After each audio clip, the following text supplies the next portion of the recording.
Hey guys, welcome to my channel. I'm Manoj and এখন আমরা কথা বলবো হচ্ছে Salman Khan, the megastar of Bollywood এবং the megastar of Tollywood, the megastar দেবদা। তিনি এই দুজনের ক্ল্যাশ হতে চলেছে। তো বন্ধুরা, আমার একটা ক্ল্যাশের কথা মনে আছে এদের, ঠিক আছে? সেটাও কিন্তু হয়েছিল। সেটা হচ্ছে ঈদ ফিদ না, সেটা হচ্ছে সাজবাতি ভার্সেস দাবাং 3। ইয়াস বন্ধুরা, আমি দেখেছিলাম সেই সময় সাজবাতি হাউসফুল যাচ্ছে আর দাবাং 3 হলে লোক ঢুকছে না, এটাও আমি দেখেছিলাম। আবার বলছি, সলমান খান আমার খুব প্রিয় একজন নায়ক। সলমান খানের ছবি রিভিউ আমি চেক করি না, সলমান খানের ছবি কিচ্ছু আমি দেখি না। সলমান খানের সিনেমা মানে আমি ফাটাকসে first day first show ticket কাটি। This is Salman Khan aura. এটা কিচ্ছু করার নেই ভাই, ও যত খারাপই সিনেমা বানাক, যদি ও সিনেমা বানায় মানে সিনেমা করে, যদি রিলিজ করে আমি দেখতে যাবো ভাই, এটা নিয়ে কোনো সন্দেহ নেই। কিন্তু এখানে একটা কিন্তু আছে। ব্যাপারটা হচ্ছে পাবলিকের জন্য তো এরকম নয় ব্যাপারটা। ডেফিনেটলি সলমানের একটা অডিয়েন্স আছে যেটা মিনিমাম 150 কোটি টাকা থেকে 200 কোটি টাকার একটা মানে বক্স অফিস দিয়েই দেবে যত খাজা ছবিই হোক না কেন। কিন্তু এখানে আবার একটা কিন্তু আসছে, সেটা হচ্ছে যে ছবিটা কিন্তু কামব্যাক মুভি হবে না। গালওয়ান, ব্যাটেল অফ গালওয়ান, এই ছবিটা 15ই আগস্ট 2026 সালে মুক্তি পেতে চলেছে, এমনটা মিডিয়া রিপোর্ট সাজেস্ট করছে যে সলমান খান এখন পোস্টপন্ড করে এই টাইমে আসতে চলেছে। ভালো কথা। দেবদার বাইক অ্যাম্বুলেন্স দাদা, ব্যাড বিএডি ব্যাড, সেই ছবিটা আসতে চলেছে। বাবা, দেবদার তো এবারে ক্ল্যাশই ক্ল্যাশ। মানে সলমান খানের সাথে ক্ল্যাশ করবে, একবার একবার শাহরুখ খানের সাথে ক্ল্যাশ করবে। আরে ভাই, ওই যে বললাম, ওই লোকটার ফাঁকা মাঠে গোল দিতে ভালোই লাগে না। ওই লোকটা মানে ভরা গ্যালারিতে জিততে পছন্দ করে। তো দেবদা হচ্ছে দিস ইজ দেবদা। তো যাই হোক, আমি এখানে একটাই কথা বলবো যে সলমানের ছবি যখনই আসে না, একটা ডিসেন্ট কালেকশন করে, একটা ডিসেন্ট হয়। কিন্তু যদি ছবির ভিতরে পাওয়ার থেকে যায়, ছবি কিন্তু পুরো খেয়ে দেয়, উড়িয়ে দেয়। এবার আরও একটা ক্লেশের কথা তোমাদেরকে বলছি। টাইগার জিন্দা হ্যায় ভার্সেস অ্যামাজন অভিযান। অ্যামাজন অভিযান পেলো জঘন্য রিভিউ, টাইগার জিন্দা হ্যায় পেলো দুর্দান্ত রিভিউ। কিন্তু অ্যামাজন অভিযান উড়িয়ে ব্যবসা করে গেল, বাংলা মার্কেটে কাউকে ঢুকতে দিল না, বাংলা মার্কেটে দবোচকে ব্যবসা করে গেল। সলমান খান, আবার বলছি, দ্য বিগেস্ট মেগাস্টার। তখনকার ফেস সলমান খানের আর আজকের ফেস সলমান খানের তোমরা ভাবতেই পারছো না। আজকে জেনজি ছেলেপুলেরা হয়তো জানেই না যে সেই সময় কি ঘটেছে। আমরা চোখের সামনে দেখেছি, হাউ হাউ করে লোক ঢুকছে অ্যামাজন অভিযানে, ঠিক আছে? তো এই হচ্ছে ব্যাপার। এবার এখানে একটা প্রশ্ন আসছে, সলমান খান তো প্রচুর শো পাবে ভাই, এই একটা পয়েন্ট যদি আসে তো হবে না ভাই। এটাই হচ্ছে কথা। সলমান খানের এই ব্যাটল অফ গালওয়ান দিয়ে আমি বলে দিলাম কামব্যাক হবে না, কারণ যে ছবি ঘেঁটে গেছে অলরেডি, সেই ছবিকে আর কিচ্ছু করার নেই। সলমান খান যদি এফর্ট না দেয়, সলমান খান যদি ঘুমিয়ে ঘুমিয়ে হাঁটে, এবার তুমি যতই ওখানে বলে নাও না কেন যে অরিজিনাল যে লোকটা সেও এরকম অনেস্টলি ইয়ে করছে, পুরো একটু আন্ডারটোনে পারফর্ম করছে ইত্যাদি, এই সব কিছুকেও যদি তুমি রাখো, তুমি যদি দেশাত্মবোধ ব্যাপারটাকে ঢুকিয়েও দাও, যাই করে নাও না কেন, সলমান খান ওইভাবে কামব্যাক হবে না। সলমান খানের ওয়ান্টেড তুলে দেখে নাও, সলমান খানের রেডি তুলে দেখে নাও, সলমান খানের দবাং তুলে দেখে নাও, ওর কি এনার্জি। ওই এনার্জিতে ভাইজানকে যদি না ফেরাতে পারো, তাহলে ভাইজানের অডিয়েন্স খুশি হবে না। টাইগার জিন্দা হ্যায়, টাইগার 3 ছবিটা খুব পাতে দেওয়ার যোগ্য নয়, জঘন্য সিনেমা নয়, কিন্তু কিন্তু ভাইয়ের ছবি নয়, ঠিক আছে? তো ভাইয়ের অডিয়েন্স কিন্তু ওরকম নয়, ভাইয়ের অডিয়েন্স ভাইয়ের ছবি দেখতে চায়। তো আবার বলছি, এই ছবিটা বিজনেস করা অসম্ভব। মানে এটা আমি বলে দিলাম, বিজনেস মানে কিরকম বিজনেস, 1000 কোটি 500 কোটি হবে না, এই ছবিটা হবে না। এবং এই ছবিটা তুমি বলো না, তুমি বলবে সলমান খানের ছবি তো সাকসেসফুল হয়ে বসে আছে, ওটিটিতে বিক্রি হয়ে আছে, স্যাটেলাইটে বিক্রি, সব ঠিক আছে, ওটাই তো সলমান খান, ওটাই তো তার পাওয়ার। কিন্তু সমস্যা এক জায়গায়। সমস্যা কোন জায়গায় জানো? সমস্যা হচ্ছে বাজেটটা কিন্তু দিনকে দিন সলমান খানের কমছে। এইখানেই কিন্তু কন্টেন্ট তৈরি হয়ে যাবে যে ভাই সলমান খানের অবস্থা গোবিন্দার মতন হয়েছে। তো এটা কিন্তু সত্যি কথা, এটা কিন্তু ভুল কথা নয়। কারণ সলমান খান যে যে লেভেলে আমরা সলমান খানকে দেখে এসেছি, সেই পিকে দেবদা তাকে হারিয়েছে, ভাবতে পারছো? মানে সলমান খান যখন পিক স্ট্যান্ডার্ডে, তখন দেব তাকে হারাচ্ছে নর্মাল ছবি দিয়ে, এবং সব থেকে খারাপ রিভিউ পাওয়া ছবি দিয়ে। সাজবাতিও যে রিভিউ তখন ম্যাটার করছে না, সাজবাতি ছবিটা, বা সাজবাতি ছবিটাও বেটার চলেছে সলমানের দাবাং 3 থেকে। বেঙ্গলের কথা বলছি, বিভিন্ন সেন্টার আমি দেখেছি, সেটাই বলছি। বা টাইগার জিন্দা হ্যায়, বা ভারতের সময় আমরা দেখেছিলাম, ভারত ছবিটা আমাদের বেঙ্গলে খুব একটা ভালো রেসপন্স আনতে পেরেছিল এমনটা নয়, এটাও সত্যি কথা। যদিও সেই সময় দেবদা জিদ্দার ছবিগুলোও কিন্তু খুব একটা ভালো রেসপন্স আনতে পারেনি। কিডন্যাপার শেষ থেকে শুরু, এই ছবিটা আর কি, কিডন্যাপার শেষ থেকে শুরুর সাথেই ভারত ক্ল্যাশ করেছিল, আই হোপ, আমি যদি খুব ভুল না করি তো। হ্যাঁ, 2019 সাল, ইয়াস, সম্ভবত, আমি যদি খুব ভুল না করি তো, ঠিক আছে? বা ভারত হয়তো 2017, আমার এক্সাক্ট টাইমটা মনে নেই, কারণ সলমান খান অলওয়েজ ঈদ রিলিজ করতো। তো যাই হোক, বস আর চ্যাম্পের সাথে মানে বস টু আর চ্যাম্পের সাথে সলমানের একটা ছবি রিলিজ করেছিল, আমার এখনো মনে আছে। তখন জিদ্দাকে সলমান খান ইয়ে করেছিল, মানে কনগ্রাচুলেশন জানিয়েছিল। তো বুঝতেই পারছো যে জিদ্দার বেশ প্যান ইন্ডিয়া একটা পরিচিতি তখনই ছিল। যাই হোক, তো বাংলা ছবিগুলোর উপরে কোনো এফেক্ট পড়েনি তার সেই সময়ও, এই সময়ও পড়বে না, এটাও তোমাদেরকে বলে দিলাম। কারণ বাইক অ্যাম্বুলেন্স দাদা এমন একটা ছবি, আমি দেখছিলাম যে এখানে বিভিন্ন জায়গায়, এই যে আমি তোমাদেরকে একটা জিনিস দেখাই বাইক অ্যাম্বুলেন্স দাদা নিয়ে। এটা অনেকেই বলতে পারে যে বাইক অ্যাম্বুলেন্স দাদা আরবান ছবি, একেবারেই ওই রকম ছবি নয়, ওরকম ইয়ে নয়, এরকম ধরনের কথা অনেকেই অনেক ইয়ে করে বলতে পারে। কিন্তু এটার কিন্তু একটা অদ্ভুতভাবে অডিয়েন্সও আছে, ভয়ানক অডিয়েন্স আছে। আর বারবার বলছি, দেবের এই সব ধরনের ছবি করাতে দেবের সব ধরনের অডিয়েন্সও তৈরি হয়ে গেছে। এটা একটা ভয়ানক জিনিস। আজকে কলকাতা প্যারামেডিক্যাল কলেজ প্রোগ্রামে বাইক অ্যাম্বুলেন্স দাদার কথা বলা হচ্ছে। দেখো দেখো, আমি কিছু বলবো না, যখন দেবদার ছবিটা আসবে না, লোকে চিৎকার করে উঠবে।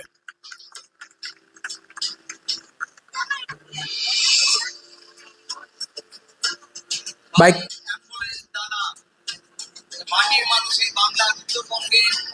এই দেখো দেবের ছবিটা এসে চিৎকার করছে লোকে, ঠিক আছে? এটা কিন্তু সাধারণ জায়গা, এটা কিন্তু কলকাতা প্যারামেডিক্যাল কলেজ প্রোগ্রাম, সেখানে।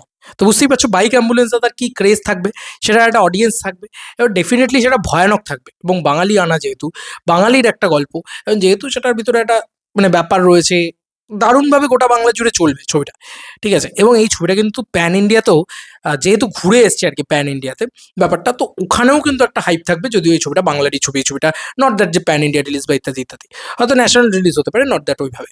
তো সালমান খানের মতন ব্যবসা করবে, ঠিক আছে?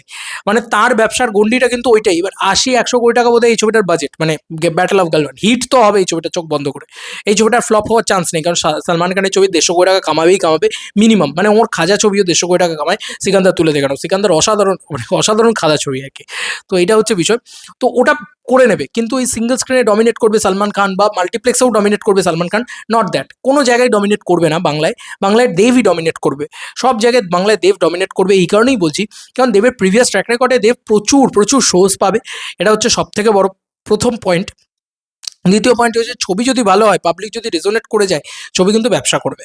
আর প্রথম বাংলায় দেবের এটা একটা ব্যাপার আছে, সব থেকে নিশ ছবি, টেক্কার মতন ছবি, সেই ছবিও 5 কোটি কামিয়ে বেরিয়ে যায়, মানে 5-5.5 কোটি টাকা কামিয়ে বেরিয়ে যায়। তো বুঝতেই পারছো যে যদি ছবি নিশও হয়, তাও দেবের ছবি মোটামুটি 5 কোটি তো কামাবে, ঠিক আছে?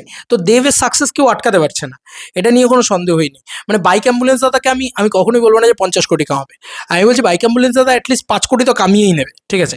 এটা হচ্ছে আমার অ্যাটলিস্ট মানে এক্সপেকটেশনটা এটা, যে 5 কোটি তো কামিয়েই নেবে কাকা।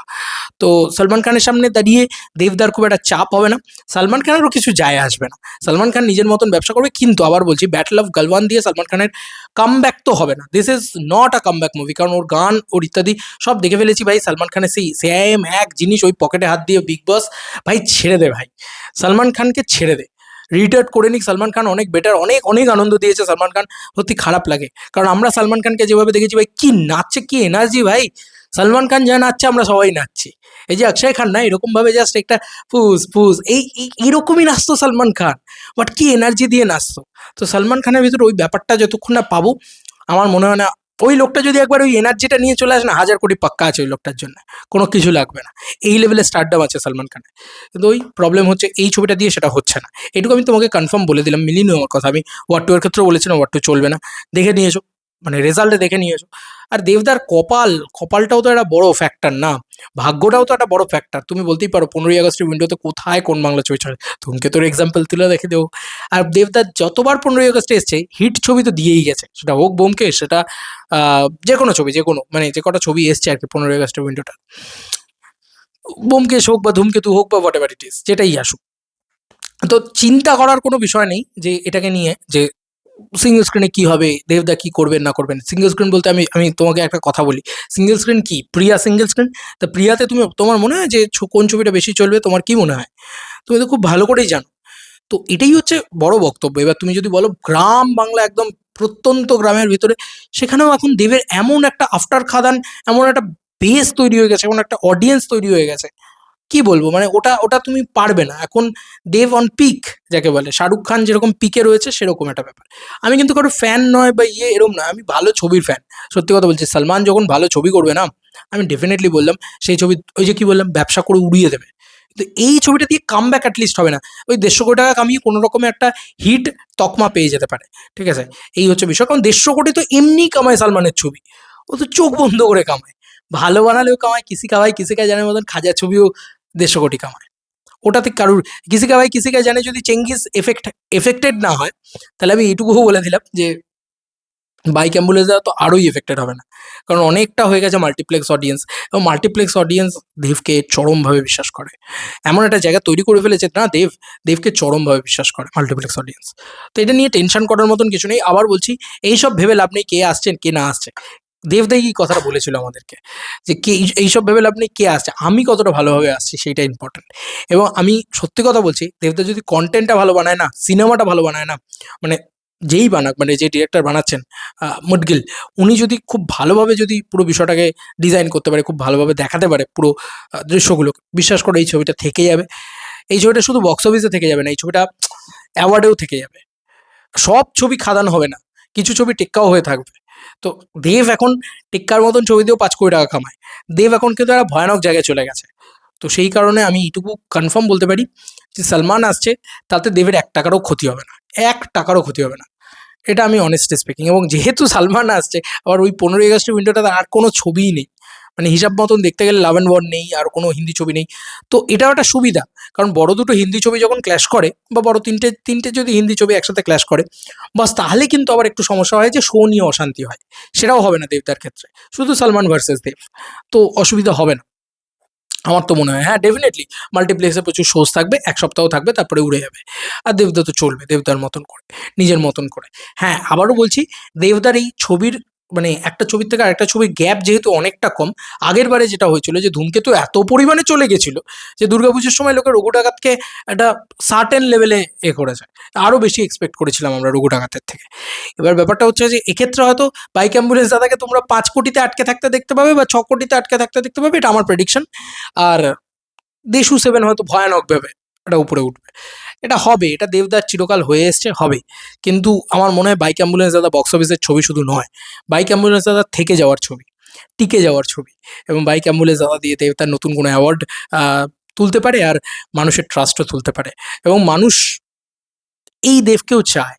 আর আমি বারবার বলছি যে এটা খাদান 2 বা প্রধান 2 বা এরম ধরনের কিছু নয় যে একদম মানে করতেই হবে একদম, বারবার মানে ওই বক্স অফিসটা চাইই চাই, ঠিক আছে?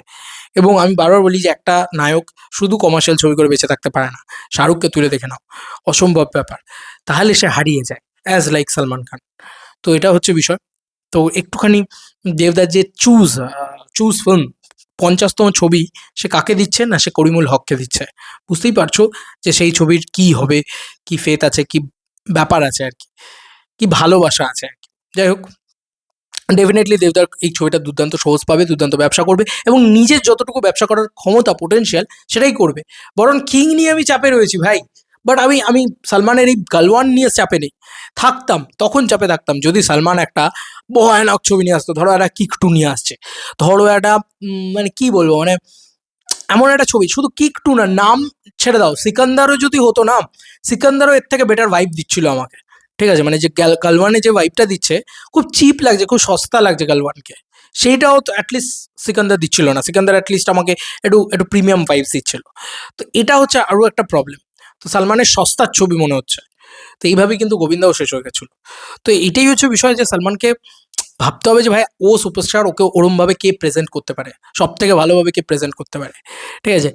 যদি করে দেয় না, উড়িয়ে দেবে ভাই, এটা নিয়ে কোনো সন্দেহ নেই। তবে সালমান খান খুব ভালো ছবি বানিয়েছিল, টাইগার জিন্দায় ফেস খুব ভালো ছিল সালমান খানের, তারপরেও দেব একটা খারাপ ছবি, খারাপ রিভিউ, খারাপ ভিএফএক্স দিয়ে 50 কোটি টাকা বক্স অফিস করে নিয়ে চলে গেছে, বুঝতেই পারছো যে দেবের কি মানে সাকসেস রেশিও। সুতরাং ভয় পাওয়ার কিছু নেই, দেব ভার্সেস সালমান খান কিচ্ছু হবে না, মানে কোনো চাপ নেই। মানে সালমান খান উল্টে বেঙ্গলে ওই ব্যবসাটা করতে পারবে না যেটা দেব করে নিয়ে যাবে, এটা হতে পারে, ঠিক আছে? এটা রাজা সাবকেই তো দেখলে, রাজা সাব বেঙ্গল থেকে কালেকশন মানে মাল্টিপ্লেক্সে যা কালেকশন করছে তার থেকে প্রজাপতি 2 বেটার কালেকশন করে নিয়ে যাচ্ছে, বুঝতেই পারছো। আর কিছু বলার নেই, চলো বন্ধুরা, নতুন কোনো ভিডিওতে দেখা হবে, বাই।